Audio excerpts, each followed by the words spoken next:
How good of a juggler are you? Okay, little secret, I'm actually a terrible juggler, but I feel like I have to be a professional juggler to balance the time for all the things that I care about. So being a CEO of my own company, being a new dad, a fitness enthusiast, and a real estate investor, I have a lot of different things to focus on, as I'm sure you do as well. And the key is not dropping any of those balls. So I definitely haven't perfected the process of balancing things like I should, but I do want to share what's helped me along the way. I would say number one is prioritization. You have to know what matters most. I love the phrase, you can't say no until you know what you're saying yes to. And I think that statement is absolutely true when you're talking about this subject. So you have to clearly define what your priorities are and where your values are. I know saying no can be hard, but you have to protect your time. That is the most valuable asset and resource that you have.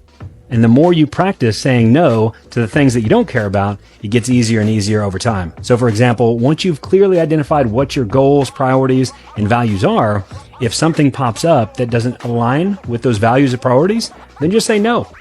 It's not always easy, but it's a very simple formula. And then the next thing is going to be, you have to have discipline over motivation. Both are important, but being disciplined to your priorities is going to help you make those decisions much easier whenever you feel like doing something that you shouldn't or not doing something that you should. So define what your non-negotiables are. So every morning I wake up at the exact same time, usually around 5 a.m. I wake up, I feed the babies, I go to do my workout, I eat breakfast, I check my emails, and then I go to work.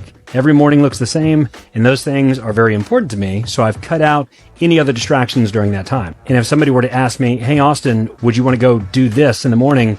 I would easily say no, because those are my top priorities, and that time block from 5 a.m. to 9 a.m. is reserved for the things that are most important to me. So if you want to be a professional life juggler, learn how to say no.